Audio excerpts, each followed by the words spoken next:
आपने कभी सोचा कि क्यों आर्थिक अपराध शाखा बिहार ने मनीष कश्यप के ऊपर एफआईआर लिया?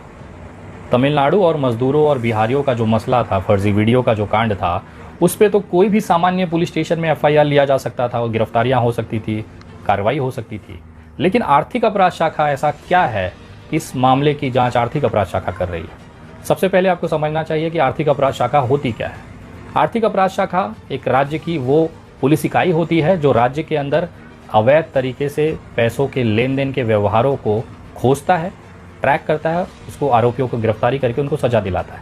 किस तरह के अपराध? जैसे हवाला के, जैसे काले धन को छुपाने के, ये जो बड़े केसेस हैं ये आर्थिक अपराध शाखा में जांच की जाती है। तो इसमें मनीष कश्यप का क्या रोल है और आर्थिक अपराध शाखा और मनीष कश्यप ये क्या लेना देना है, ये कभी आपने सोचा नहीं होगा।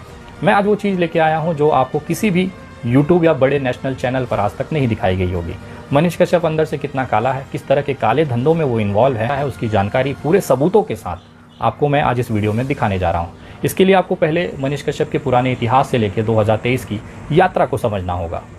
फेसबुक पर इसका एक पेज था, यूट्यूब पर इंजीनियर मनीष कश्यप नाम का 2011 का एक यूट्यूब चैनल था। फेसबुक पेज पर उसकी एक वीडियो 2017 में वायरल हो जाती है। ये वीडियो वायरल होने के बाद उसे लगता है कि इंजीनियरिंग में मेरा कोई स्कोप नहीं है, मुझे यूट्यूब और फेसबुक पर ही काम करते रहना चाहिए, क्योंकि उस वीडियो को बिहार से जोड़कर लाखों लोगों ने शेयर किया था और कितने ही मिलियन उस पर व्यू आए थे, जो कि इसका पहला वीडियो था। फिर इन्होंने इसे प्रोफेशनल तरीके से शुरू करने का सोचा। सन 2017 के फरवरी महीने के 17 तारीख को इन्होंने एक कंपनी को रजिस्टर कराया। मिनिस्ट्री ऑफ कॉर्पोरेट अफेयर्स की जानकारी के हिसाब से सस्तक मीडिया प्राइवेट लिमिटेड नाम की एक कंपनी को दो लोगों ने मिलकर चलाया। पहला चितरंजन कुमार द्विवेदी, जिनका डायरेक्टर आइडेंटिफिकेशन नंबर है 06806329। दूसरा आदमी था जो डायरेक्टर थे इस कंपनी के, वो है त्रिपुरारी कुमार तिवारी यानी कि मनीष कश्यप। इनका जो डिन नंबर था, डायरेक्टर आइडेंटिफिकेशन नंबर है, वो 08595646 था।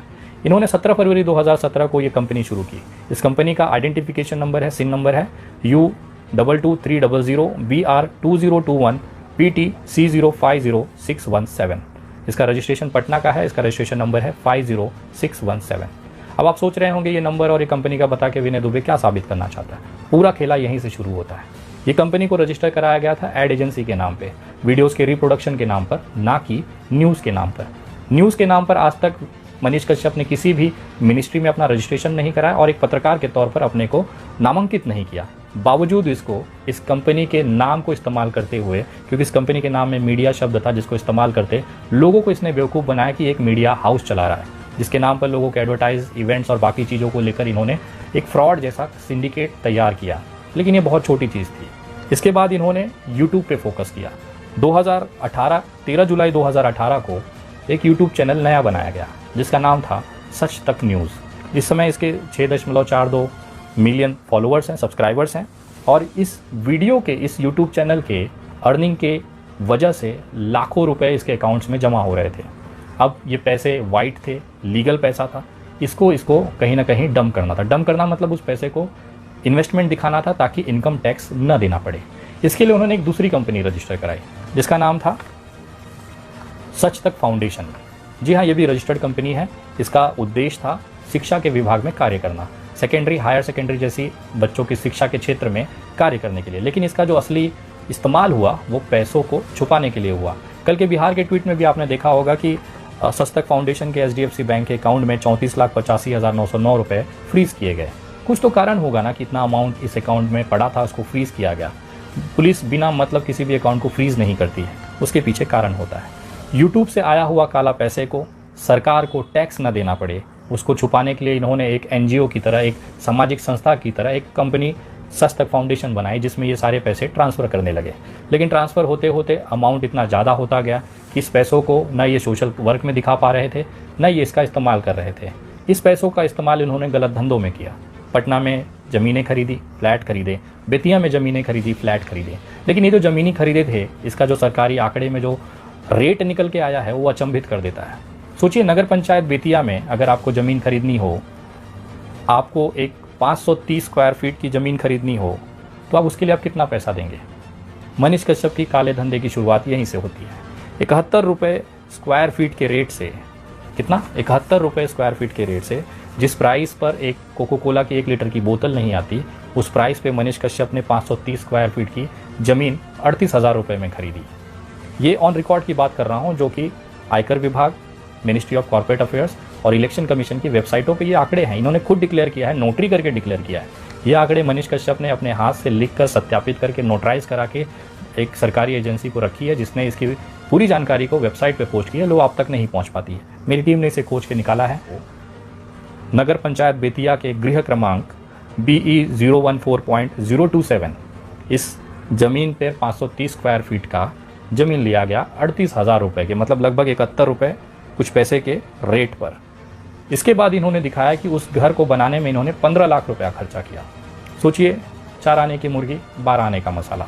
38 लाख में पूरी ज़मीन खरीदी, लेकिन 15 लाख रुपया खर्चा करके इन्होंने माँ के नाम पे वो घर रखा और इसे बनाया, जो आज उसकी कीमत दिखा रहे हैं वो करीबन 50 लाख के आसपास है। सोचिए, अगर मैं वो ज़मीन आज खरीदने जाऊँ तो 50 लाख की होगी, लेकिन इन्होंने 71 रुपये स्क्वायर फीट के हिसाब से 38,000 रुपये में वो पैसे में देकर ज़मीन खरीदी। ये ट्रैक तब हुआ जब मैंने इसकी आयकर विभाग में जाकर जानकारी जाननी चाहिए, इसकी इनकम की जांच करनी चाहिए, तो मैं शॉक हो गया। करोड़ों रुपए के ट्रांजैक्शंस अकाउंट में हुए हैं, लेकिन इसने अपनी आय को छुपाने के लिए, कहता है ना भ्रष्टाचार नहीं होना चाहिए, लोगों को आगे आकर भ्रष्टाचार मुक्त होना चाहिए। तो देखिए, इसकी भ्रष्टाचारी 2 जगह निकली। पहले तो वो जो पैसे थे उसे छुपाने के लिए गलत तरीके से प्रॉपर्टीज़ में और लैंड्स में इसने इन्वेस्ट क्या किया, काला धन वहाँ पर डंप किया ताकि सरकार को टैक्स ना देना पड़े।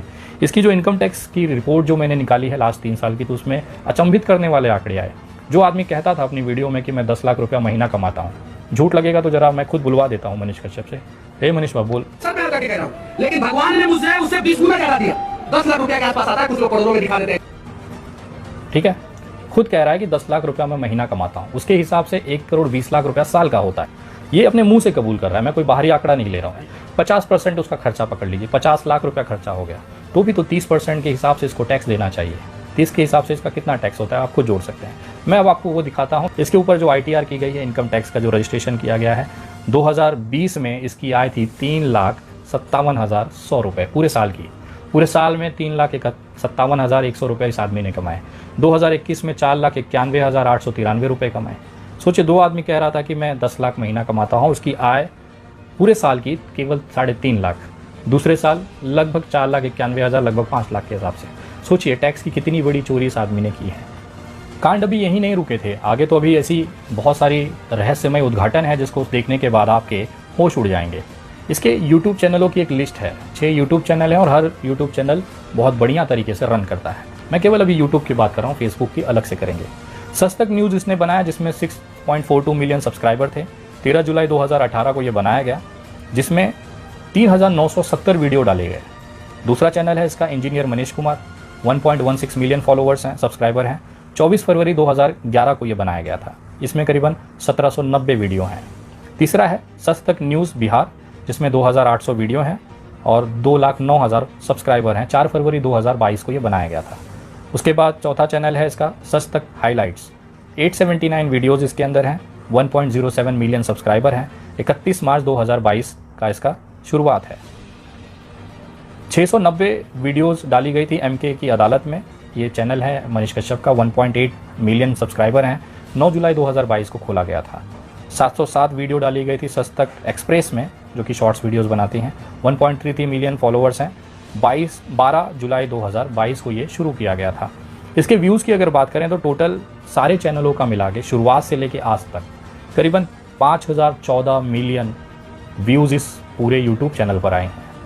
अगर एक 5,000 के हिसाब से आप कैलकुलेट करो, ज़्यादा बड़ा नहीं, क्योंकि यूट्यूब के जो यूनिवर्सल पेमेंट है वो 1 मिलियन का $2,000 देता है, यानी कि 1,60,000 रुपये। मैं 5,000 मान के चलता हूँ, उसके मिनिमम से आप इसे कैलकुलेट करिए। 5,000 मिलियन व्यूज़ का 5,000 रुपये के हिसाब से 2.5 करोड़ रुपया होता है, जो कि बहुत मिनिमम मैं आपको बता रहा हूँ। अगर इंडियन पे आउट्स के हिसाब से आप बात करो तो करीबन 7 करोड़ रुपया इन्होंने आज तक केवल यूट्यूब से कमाया है। फेसबुक पे भी अगर इन 3 सालों का आंकड़ा अगर आप देखें तो 3 करोड़ रुपए के आसपास जाता है, यानी कि पूरा 10 करोड़ रुपया 3 सालों के अंदर इन्होंने कमाया है।